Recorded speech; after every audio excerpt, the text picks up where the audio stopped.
मसीही का तमाम ये संबोधिमाल है, जैसा ही रंगो रूप है पैसा ही माल है।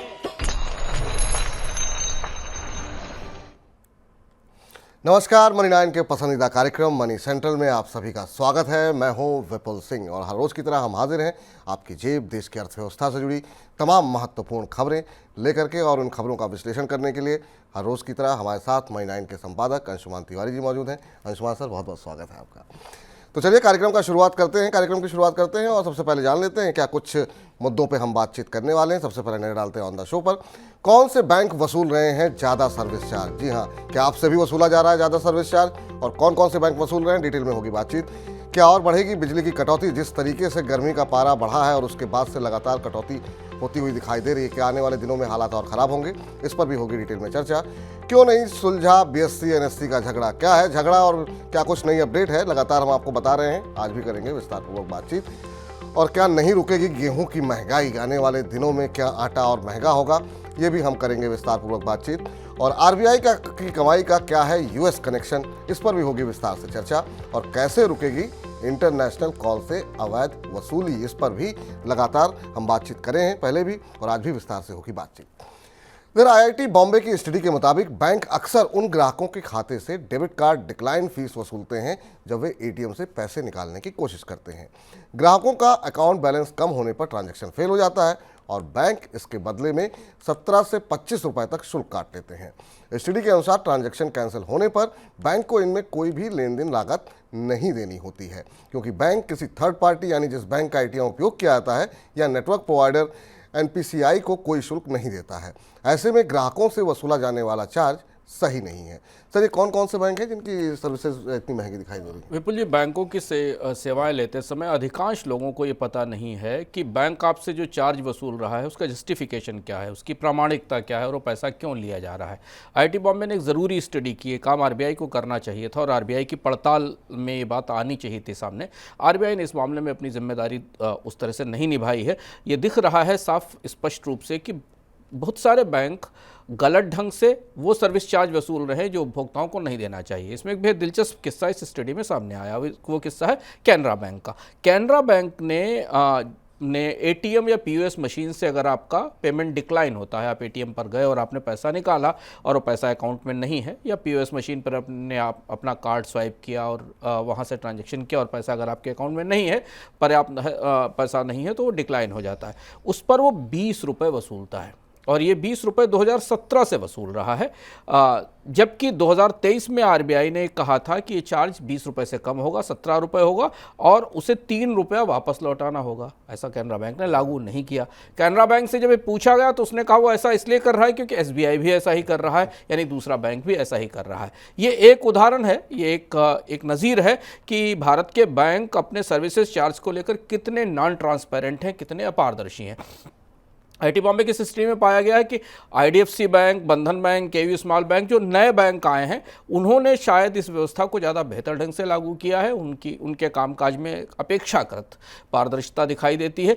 निजी बैंकों में एक्सिस बैंक और कैनरा बैंक की रिपोर्ट ख़राब है। इन बैंकों के जो सर्विस चार्जेस हैं उनमें पर्याप्त पारदर्शिता नहीं है। हमारे आपके या बाकी लोग जो बैंकों का इस्तेमाल करते हैं, उनके लिए ज़रूरी है कि वो थोड़ा सा समय निकालकर अपनी बैंकिंग सेवाओं पर जिनका वो इस्तेमाल कर रहे हैं उनके बारे में जानकारी इकट्ठी करें, पता चलाएं कि उनसे चेकबुक को लेकर, क्रेडिट कार्ड को लेकर, डेबिट कार्ड को लेकर, पेमेंट डिक्लाइन को लेकर आखिर कितनी फ़ीस वसूली जा रही है और वो जायज़ है कि नहीं है। बिल्कुल, तो आप भी इस तमाम जानकारी को इकट्ठा कीजिए। कई बार पैसे कट जाते हैं, पता भी नहीं चलता है, और छोटे छोटे अमाउंट जो है उससे बैंकों को अच्छे आय जो है वो होती हुई दिखाई देती है। डीजल की खपत कम करने के लिए सरकार हैवी ड्यूटी इलेक्ट्रिक ट्रक्स पर सब्सिडी देने पर विचार कर रही है। रोड ट्रांसपोर्टेशन की मांग में इजाफा होने से हैवी कमर्शियल व्हीकल मार्केट तेजी से विकसित हो रहा है। हैवी कमर्शियल व्हीकल सेगमेंट में इलेक्ट्रिक ट्रकों का इस्तेमाल बढ़ाने के लिए सरकार इस पर इंसेंटिव देने पर विचार कर रही है। सर, सब्सिडी देने पर सरकार विचार क्यों कर रही है? फिर ये एक बार नए सिरे से इलेक्ट्रिक व्हीकल्स पर सब्सिडी की फाइल खुलना शुरू हुई है। सरकार ने कारों पर और दोपहिया वाहनों पर तो सब्सिडी की व्यवस्था धीमे धीमे सीमित कर दी थी, लेकिन अब जो इलेक्ट्रिक व्हीकल हैं, हैवी कमर्शियल व्हीकल हैं, उन पर ये सब्सिडी की संभावना बनती दिखाई दे रही है। हाल में ही अभी कुछ कंपनियों ने अपने हैवी कमर्शियल व्हीकल्स को ईवी फॉर्म में लाने का ईवी वर्जन लाने की घोषणा की है, जिनमें बैटरीज की पावर जो कैपेसिटी है वो 250 kWh से के करीब होगी और 185 किलोमीटर चार्ज पर ये चल पाएंगी। लेकिन सबसे बड़ी चुनौती ये है कि भारत में अभी भी कोई चार्जिंग का इंफ्रास्ट्रक्चर तैयार नहीं है। अभी तो कारों के लिए या बाइक्स के लिए चार्जिंग का इंफ्रास्ट्रक्चर तैयार नहीं है। अल्टरनेटिव फ्यूल में हम सीएनजी के प्रयोग को देख चुके हैं। भारत में अभी भी सीएनजी पंपों पर उतनी ही लाइनें लगती हैं, क्योंकि इतना बड़ा नेटवर्क होने के बाद 10-12 साल 15 साल से सीएनजी प्रोवाइड करने के बाद भी अभी शहरों से बाहर अंतर नगरीय व्यवस्था में एक तो सीएनजी के पंप्स की कमी है और दूसरी चीज़ शहरों में भी सीएनजी के भरने के लिए लंबी लाइन लगती है। तो कोशिश ये हो रही है कि हैवी कमर्शियल व्हीकल में डीजल की खपत कम करने के लिए इलेक्ट्रिक व्हीकल्स को बढ़ावा दिया जाए, पर सवाल वहीं घूम कर आता है कि इसके सपोर्ट के लिए जो चार्जिंग इंफ्रास्ट्रक्चर चाहिए, बैटरी स्वैपिंग की फैसिलिटी चाहिए, उस पर हम सिर्फ बातें ही पिछले 2 साल से सुन रहे हैं। कोई बड़ी नीति बनकर सामने आती और क्रियान्वित होती नहीं दिखती। देश में बनने वाली पैसेंजर गाड़ियों में एक्सपोर्ट की हिस्सेदारी करीब 1 दशक के निचले स्तर पर पहुंच गई है। 2023 के दौरान देश में जितनी पैसेंजर गाड़ियां बनी हैं, उनमें से सिर्फ 13% गाड़ियों का ही एक्सपोर्ट हो पाया है। ये हिस्सेदारी करीब 1 दशक में सबसे कम है। 2022 में यह हिस्सेदारी 14% और कोरोना काल से पहले ये 18% हुआ करती थी। सर, ये पैसेंजर गाड़ियों का बाजार क्यों कमज़ोर क्यों हो रहा है विदेशों में, एक्सपोर्ट क्यों कम हो रहा है? भारतीय ऑटोमोबाइल बाजार में खासे दिलचस्प बदलाव हुए हैं और जिन बदलावों का असर हमें अब अंतर्राष्ट्रीय बाजार पर भी दिखाई देता है, भारतीय कारों के एक्सपोर्ट मार्केट पर दिखता है। पहली महत्वपूर्ण बदलाव तो ये कि छोटी कारों की बिक्री भारत में भी कम हुई, पूरी दुनिया में भी कम हुई और इसलिए भारत से छोटी कारों का निर्यात कम हुआ है। दूसरा ये कि भारतीय बाजार में जिन कंपनियों ने हाल फिलहाल में बढ़त ली है, जिसमें टाटा मोटर्स और महिंद्रा है, जिनको भारतीय बाजार में बड़ा हिस्सा हासिल है, निर्यात बाजार में उनकी कोई दखल नहीं है, निर्यात बाजार में उनकी कोई हिस्सेदारी नहीं है। भारतीय कंपनियों में जो कंपनियां निर्यात बाजार में बड़ा निर्यात कर रही थी उसमें मारुति सुजुकी थी। सुजुकी मोटर्स के पास छोटी कारों का एक, भारत में बनने वाली छोटी कारों का एक बड़ा बाजार था, लेकिन उसकी मांग में कमी आई है। इसके अलावा कुछ अमेरिकन कंपनीज जो भारत से निर्यात कर रही थी उनका भी निर्यात कम हुआ है। तो आज से 5 साल पहले, 7 साल पहले भारत अंतर्राष्ट्रीय ऑटोमोबाइल बाजार में निर्यात की एक बड़ी ताकत था, लेकिन अब धीमे धीमे वो ताकत घटती चली आ रही। जो आंकड़े हमारे सामने हैं वो हिस्सा लगातार घट रहा है और अब 14% के आसपास की ग्रोथ हमें दिखाई दी है, 13% के आसपास की ग्रोथ दिखाई दी है पिछले साल भारत के पैसेंजर कार मार्केट में। दूसरी बात ये कि दुनिया के कार बाजार में इलेक्ट्रिक व्हीकल्स का प्रचलन भी बढ़ रहा है और चाइना से इलेक्ट्रिक व्हीकल्स का निर्यात भी तेजी से बढ़ रहा है। तो भारतीय कंपनियों को अंतर्राष्ट्रीय बाजार में पहुंचने के लिए अल्टरनेटिव फ्यूल और हाइब्रिड फ्यूल की कारें तैयार करनी होंगी। वो अभी भारतीय कंपनियां नहीं बना रही, इसलिए निर्यात बाजार में उन्हें सफलता नहीं मिल रही है। इधर इलेक्ट्रिक 2 व्हीलर बनाने वाली कंपनियां हीरो इलेक्ट्रिक, ओकिनावा और बेनलिंग इंडिया सरकार की सभी योजनाओं के लिए ब्लैकलिस्ट हो सकती हैं। इन कंपनियों पर सरकार की प्रमुख फेम 2 योजना के तहत गलत तरीके से सब्सिडी हासिल करने का आरोप है और ये कंपनियां सब्सिडी को लौटाने में भी विफल रही हैं। उद्योग मंत्रालय ने अभी इन तीनों कंपनियों को फेम 2 योजना से बाहर कर दिया गया है और अब अगला कदम भारत सरकार की सभी योजनाओं से ब्लैकलिस्ट इन कंपनियों को करना है। सर, ब्लैकलिस्टिंग में किस तरह के प्रतिबंध लगाए जाते हैं, किस तरह के सैंक्शन रहते हैं? ये अपनी तरीका का पहला कदम भारत में होने वाला जैसा संकेत मिल रहे हैं। फेम 2 योजना के का घोटाला आपको याद है। फेम 2 योजना सरकार लाई थी जिसमें 2 व्हीलर्स को सस्ती कीमत पर बाजार में बेचने के लिए, इलेक्ट्रिक 2 व्हीलर्स को सस्ती कीमत पर बाजार में बेचने के लिए सब्सिडी का प्रावधान किया गया था। बाद में पाया गया कि इसमें अधिकांश कंपनियों ने उन शर्तों का पालन ही नहीं किया जिन शर्तों के पर उन्हें सब्सिडी मिलनी चाहिए थी। उसमें बड़ी शर्त थी कि इन इलेक्ट्रिक 2 व्हीकल्स के, ई बाइक्स के, ई स्कूटीज़ के जो पुर्जे हैं, जो बैटरी है, वो भारत में बनेगी।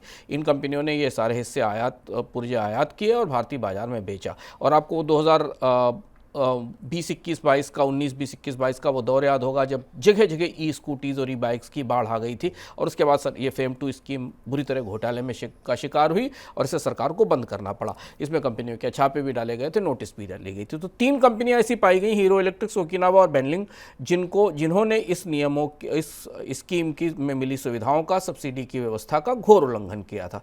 और पहली बार ऐसा होने जा रहा है, ऐसा संकेत है कि इन्हें सभी सरकारी स्कीमों से में मिलने वाली सुविधाओं से रोका जा सकता है, केवल इसी स्कीम में नहीं। जिन कंपनियों को नो ऑब्जेक्शन सर्टिफिकेट मिला है फेम 2 में, उनमें एमओ मोबिलिटी है, ग्रीव्स इलेक्ट्रिक है और रिवोल्ट मोटर्स है। लेकिन कुल मिलाकर सब्सिडी पर घरेलू उत्पादन को बढ़ावा देते हुए आत्मनिर्भरता के साथ ईवी व्हीकल्स बनाने का, इलेक्ट्रिक 2 व्हीलर्स बनाने की योजना परवान चढ़ी नहीं है। ये बात इस पूरी व्यवस्था से समझ में आती है। इधर Gujarat international finance tech city में बीएसई और एनएसई की इकाइयों के बीच मर्जर टल गया है। स्टॉक एक्सचेंज बीएसई ने अपनी इकाई इंडिया इंटरनेशनल एक्सचेंज का मर्जर एनएसई इंटरनेशनल एक्सचेंज के साथ करने की योजना को रद्द कर दिया गया है। इस मर्जर को लेकर के बीएसई और एनएसई के बीच पिछले 1 साल से बातचीत चल रही थी। सर, ये विलय टल क्यों गया? दो बेहद प्रतिस्पर्धी एक्सचेंजेस को के विलय का सवाल ना तो एनएसई के गले उतरने वाला था ना बीएसई के गले उतरने वाला था। दोनों भारतीय बाजार में ऑनशोर ट्रेडिंग के बाजार पर कब्जे की लड़ाई लड़ रहे हैं और दोनों अपनी अपनी तरह से इंसेंटिव देकर अधिक से अधिक ट्रेडिंग अपने पास आकर्षित करना चाहते हैं। ये बाजार का खुला सच है और हम देख भी रहे हैं एनएसई का के आईपीओ लाने की भी तैयारी हो रही है, बल्कि रेगुलेटर्स को इनके बीच के कॉम्पिटिशन के बीच में दखल देना पड़ता है। अब गिफ्ट सिटी बनाते हुए सरकार ने ये कहा कि इन दोनों का विलय करके कॉमन एक्सचेंज बना दिया जाए और ये बात नहीं बनी। ये जो असहमति है, ये सहमति बाजार को लेकर है कि जब ऑनशोर बाजार में दोनों कंपनियां एक के साथ प्रतिस्पर्धा कर रही हैं तो ऑफशोर बाजार में दोनों का विलय नहीं हो सकता। बातचीत चली थी पर ना तो बीएसई के एनएसई के मैनेजमेंट ने बहुत रुचि दिखाई और फिलहाल रेगुलेटर्स भी इसमें कुछ दखल नहीं देना चाहते हैं। इसलिए ऐसा लगता है कि गिफ्ट सिटी में भारत के दोनों एक्सचेंजेस का एक कॉमन एक्सचेंज बनने की संभावना अब नहीं है। देश के ज़्यादातर हिस्सों में भीषण गर्मी पड़ने की वजह से बिजली की डिमांड रिकॉर्ड ऊंचाई पर पहुंच गई है। बिजली मंत्रालय के आंकड़ों के अनुसार बिजली की अधिकतम मांग बुधवार को 235.06 गीगावाट पर पहुंच गई। ये इस मौसम की अब तक की सर्वाधिक मांग है। इससे पहले बिजली की अधिकतम मांग सितंबर 2023 में 243.27 गीगावाट दर्ज की गई थी। सर, सरकार की तैयारी तो चुस्त दिखाई नहीं दे रही, आगे की क्या स्थिति दिखाई दे रही है? सरकार की तैयारी उस समय भी चुस्त नहीं थी। आपको याद होगा हमने कुछ हफ्ते पहले इस मनी सेंट्रल में बताया था कि मई और जून के महीने भारत में बिजली की डिमांड और कटौती की दृष्टि से खासे चुनौतीपूर्ण हो सकते हैं। सरकार दबाव में थी, इसके लिए इमरजेंसी मीटिंग भी की गई थी। एक नया प्लान भी रखा गया था जिसमें थर्मल पावर प्लांट्स को अपनी लोड शेडिंग रोकने के लिए, अपने मेंटेनेंस को रोकने के लिए कहा गया था। कोयले के आयात को बढ़ाने के सारे नियम दिए गए थे, लेकिन उसके बाद भी सरकार उस मीटिंग में मुतमईन नहीं थी कि बिजली की कमी को मई और जून के दौरान पूरा किया जा सकेगा। अप्रैल के महीने में भारत में जो टेम्परेचर था वो पिछले 100 सालों में सबसे ज़्यादा था और अब हम मई और जून के महीने में भारत में रिकॉर्ड गर्मी देख रहे हैं। ऐसी स्थिति में सरकार के पास तात्कालिक तौर पर बिजली की आपूर्ति की कोई व्यवस्था नहीं है।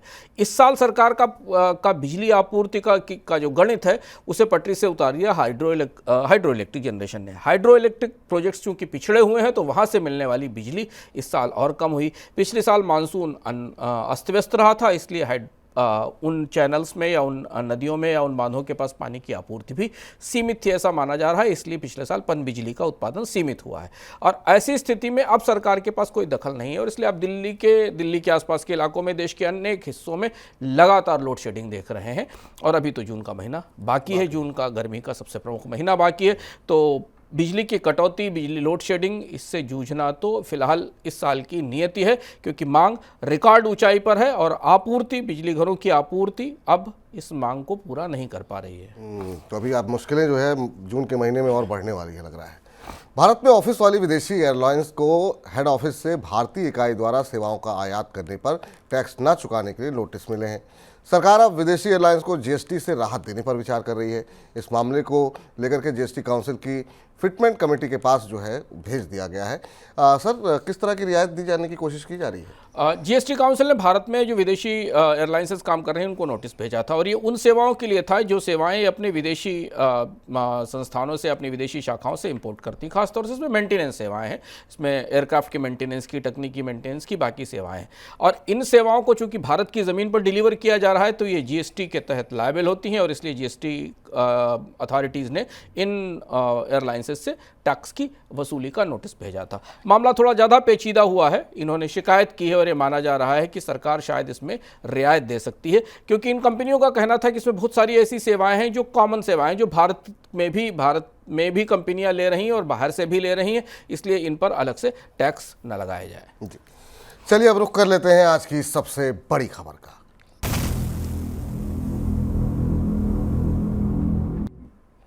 आवक घटने और अनुमान की तुलना में उत्पादन कमजोर रहने की वजह से करीब 2 साल के बाद देश की राजधानी दिल्ली में चने का भाव 7,000 रुपये प्रति क्विंटल के स्तर को पार कर गया।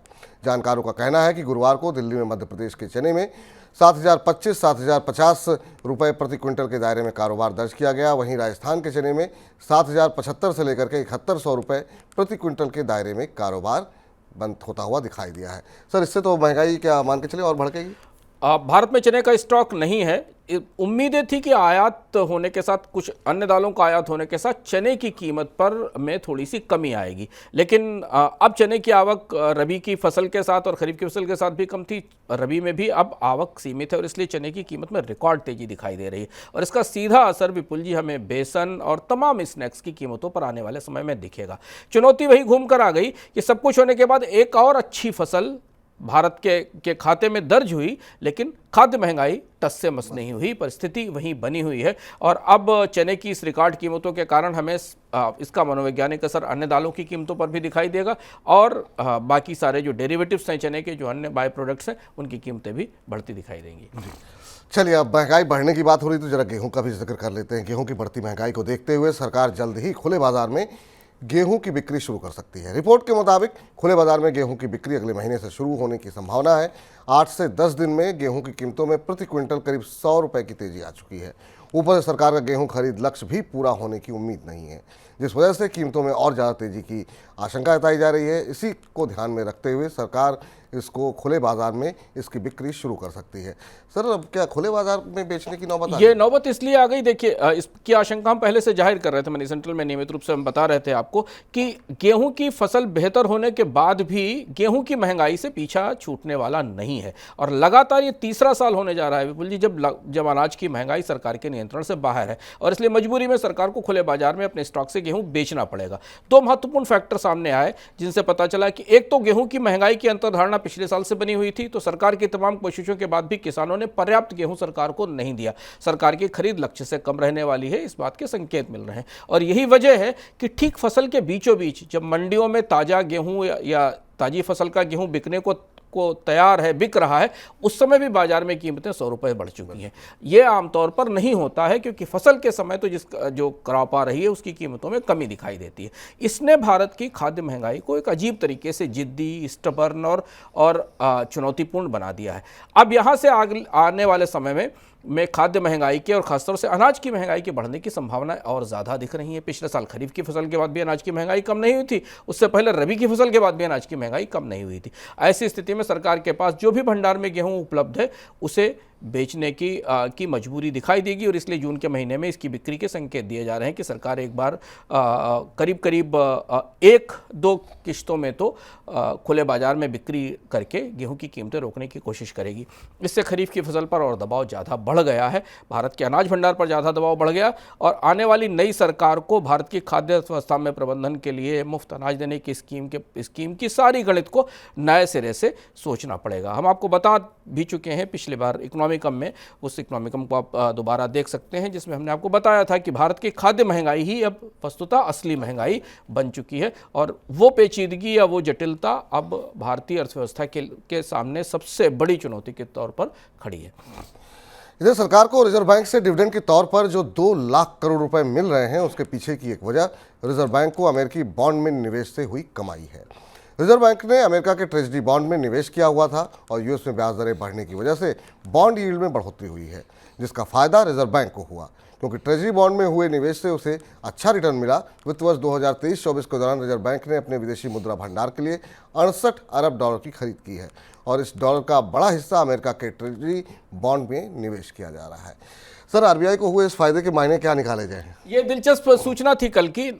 हालांकि शेयर बाजार ने पाया कि आरबीआई का जो सरप्राइज 2 लाख करोड़ का डिविडेंड था, इसने शेयर बाजार को भी उत्साह दिया और ये एक इस तरीके की व्याख्याओं में कहा भी गया है कि ये भारतीय बाजार की या भारतीय अर्थव्यवस्था की मजबूती से निकला है। लेकिन एक महत्वपूर्ण बात है कि रिजर्व बैंक के इस उदार डिविडेंड में का एक अपना अमेरिकी कनेक्शन है और वो सबसे महत्वपूर्ण जानना जरूरी है कि अचानक रिजर्व बैंक को इतनी कमाई कहां से हो गई, ये हम और जिसके कारण उसे डिविडेंड देना पड़ा है, बेहद दिलचस्प है। रिजर्व बैंक अपने विदेशी मुद्रा भंडार का एक बड़ा हिस्सा अमेरिकन ट्रेजरीज में, अमेरिका के बॉन्ड्स में निवेश करता है। 240.6 बिलियन डॉलर का निवेश अमेरिका के ट्रेजरी बॉन्ड्स में भारतीय रिजर्व बैंक ने कर रखा है, जो उसके डॉलर का रिजर्व का है। पिछले साल अक्टूबर से मार्च के बीच में ये करीब 20 बिलियन डॉलर बढ़ा था और अब जबकि अमेरिका में बॉन्ड यील्ड्स बढ़ी हुई हैं और ब्याज दरों में बढ़ोतरी है, तो भारतीय रिजर्व बैंक ने इसकी बिकवाली की, अपने इन्वेस्टमेंट को बेचा और इसमें मई के बाद से तेज बिकवाली दिखाई दी। अप्रैल में बेचा था, फिर उसके बाद मई के बाद बिकवाली दिखाई दी और वो जो बिक्री हुई है पिछले 1 साल में उसमें जो मुनाफा हुआ है उस मुनाफे के कारण रिजर्व बैंक के मुनाफे में बढ़ोतरी हुई ट्रेजरी ऑपरेशन से, और वो पैसा भारत सरकार को डिविडेंड के तौर पर उपलब्ध हुआ है। दूरसंचार विभाग ने 6.80 लाख संदिग्ध मोबाइल कनेक्शन की पहचान की है। विभाग ने संदेह जताया कि ये मोबाइल कनेक्शन अवैध या नकली जाली प्रमाण पत्र और पते का प्रमाण लगा करके हासिल किए गए हैं। विभाग ने दूरसंचार ऑपरेटर्स को ऐसे संदिग्ध मोबाइल कनेक्शन के री-वेरिफिकेशन के निर्देश दिए हैं। इसके लिए ऑपरेटर्स को 60 दिन का समय दिया गया है। इस बीच खबर ये भी है कि इंटरनेशनल नंबरों से भारत में होने वाली ठगी को रोकने के लिए सरकार की तरफ से कदम उठाया जा सकता है। सर, ये विदेशों से हो रही किस तरह की ठगी हो रही है? ये बिल्कुल नया और बहुत ज़रूरी घटनाक्रम है जो आपके लिए सबके लिए जानना ज़रूरी है, और सरकार के भीतर भी इसे लेकर खासी बेचैनी दिखती। बेचैनी इस स्तर तक की है कि गृह मंत्रालय को पिछले हफ्ते एक खास एडवाइजरी जारी करनी पड़ी। भारत में बहुत सारे लोगों के पास अब ऐसी कॉल्स आ रही हैं जो किसी अंतर्राष्ट्रीय नंबर से या व्हाट्सएप नंबर से आती है, जिसमें उन्हें ये बताया जाता है कि उनका कोई करीबी या उनके आसपास का कोई व्यक्ति नार्कोटिक्स के मामले में पकड़ा गया है, ड्रग कैरी करने के मामले में पकड़ा गया है। उन्हें ईडी के तरफ से या सीबीआई का एजेंट बनकर उन्हें कॉल की जाती है। ये कॉल्स अंतर्राष्ट्रीय कॉल से आती हैं जिसके बारे में पता चलाना मुश्किल होता है, और इसके जरिए उनसे अवैध वसूली की जाती है। इसी व्यवस्था में आपने वो किस्से भी सुने होंगे, आपकी निगाह में आए होंगे, जो डिजिटल अरेस्ट के हैं। ऐसी ही कॉल्स के जरिए लोगों को डिजिटल अरेस्ट कर लिया जाता है और उनको ये धमकी दी जाती है कि उनके सारे कामकाज बंद कर दिए जाएंगे और उन्हें डिजिटली गिरफ्तार कर लिया गया है। पानी नाक से ऊपर पहुंच गया है। सरकार के पास इस तरीके की सूचना है कि इस तरीके की कॉल्स की संख्या लगातार बढ़ रही है और इन्हें ट्रेस करना, ट्रैक करना मुश्किल है, क्योंकि भारत के नेटवर्क से नहीं आ रही। और इसीलिए एमएचए ने हाल में भी, मिनिस्ट्री ऑफ होम अफेयर्स ने एक एडवाइजरी भी जारी की थी, डिजिटल अरेस्ट जैसी कोई चीज़ नहीं है और इन चीज़ों को रोका जाना चाहिए। अब सरकार इस कोशिश में है कि वो इन कॉल्स को ट्रैक करके जानने की कोशिश करे कि अंतर्राष्ट्रीय स्तर पर कहाँ से ये फेक कॉल आ रही हैं जो भारत के नागरिकों को तरह तरह से उनके साथ ठगी और उन्हें परेशान करने का रास्ता बन रही हैं। भारत के साइबर क्राइम डिपार्टमेंट को और डिपार्टमेंट ऑफ टेलीकम्युनिकेशन को स्पष्ट रूप से कहा गया है कि वो ऐसी ओवरसीज कॉल्स को ब्लॉक करे और ये पता चलाने की कोशिश करे कि किस देश से निकल रही हैं। और ये भी वही है सर, ये जो 6,80,000 फ़ोन नंबर जो कह गए हैं कि ब्लॉक किए जाएंगे, ये कौन से नंबर? ये मामला थोड़ा दूसरा है। 6,80,000 फ़ोन नंबर्स का नंबर काफ़ी समय से सरकार के और टेलीकॉम कंपनियों के बीच में घूम रहा है। पिछले 6-7 महीनों में ये पाया गया कि बहुत सारे नंबर्स, टेलीफोन नंबर्स ऐसे हैं जो गलत तरीके की आइडेंटिटी पर दिए गए हैं, दोहरी आइडेंटिटी पर दिए गए हैं। लोगों के जो केवाईसी उसके साथ जमा किए गए हैं वो ठीक नहीं है और इसलिए उनका इस्तेमाल या तो धमकाने के लिए, वसूली के लिए, फिरौती के लिए या अलग अलग किस्म की फेक कॉल्स के लिए किया जा रहा है। तो अब डिपार्टमेंट ऑफ टेलीकम्युनिकेशन ने कंपनियों को 60 दिन का समय दिया है और 60 दिन के भीतर उन्हें इन 6,80,000 मोबाइल फ़ोन्स की जांच करनी होगी, इन्हें वेरीफाई करना होगा और अगर नहीं होगा तो ये फिर कनेक्शंस बंद कर दिए जाएंगे। इस बीच भारतीय रिजर्व बैंक के पास अब इतना गोल्ड रिजर्व हो गया है कि भारत की साल भर की ज़रूरत आसानी से पूरी हो सकती है। साल भर में भारत करीब 700 से 800 टन सोने की खपत करता है। कैलेंडर वर्ष 2023 के दौरान भारत में करीब 748 टन सोने की खपत हुई है। वहीं दूसरी तरफ रिजर्व बैंक के गोल्ड रिजर्व को देखें तो वो बढ़ करके 829 टन तक पहुंच गया है। इस साल जनवरी से अप्रैल के दौरान रिजर्व बैंक ने अपनी विदेशी मुद्रा भंडार के लिए 29 टन सोने की खरीद की है। और इसी तरह की कुछ और महत्वपूर्ण खबरें जो है वो फटाफट जान लेते हैं झटपट में।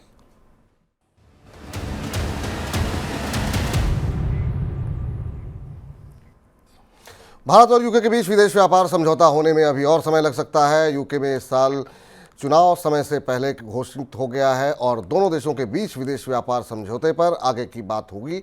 अब यूके में होने जा रहे चुनाव के बाद ही ये बात हो पाएगी। यूके में चुनाव 4 जुलाई को होने जा रहे हैं। पहले समझौता 2022 की दिवाली तक होना था, लेकिन उस समय सहमति नहीं हो पाई और इसे आगे के लिए टाल दिया गया। फिर यूके में राजनीतिक अस्थिरता की वजह से समझौते पर बातचीत आगे नहीं बढ़ पाई। बीच में दोनों पक्षों के बीच कई मुद्दों पर बातचीत जरूर हुई, लेकिन असहमति की वजह से समझौता नहीं हो पाया। इसके बाद भारत में चुनाव शुरू हो गए और अब यूके में भी चुनाव की घोषणा हो गई है। ऐसे में दोनों देशों के बीच विदेश व्यापार समझौते की समय सीमा आगे ही बढ़ती जा रही है। अमेरिका के ट्रेजरी सेक्रेटरी जेनेट येलेन ने चीन में मैन्युफैक्चरिंग क्षमता को टक्कर देने के लिए G7 देशों से अपील की है। जेनेट येलेन ने कहा कि चीन में जब तक मैन्युफैक्चरिंग की पॉलिसी में बदलाव नहीं होगा, तब तक G7 देशों में चीन के सस्ते सामान की बाढ़ लगी रहेगी। येलेन ने G7 देशों से अपने यहाँ मैन्युफैक्चरिंग की क्षमता को विकसित करने का आग्रह किया है। फिनटेक कंपनी पेटीएम अपने खर्चों में कटौती के लिए कर्मचारियों की छंटनी कर सकती है। रिपोर्ट के मुताबिक इस साल कंपनी के स्टाफ में 15 से 20% की कटौती होने का अनुमान है। वित्त वर्ष 2022-23 तक कंपनी में 32,798 कर्मचारी काम कर रहे थे।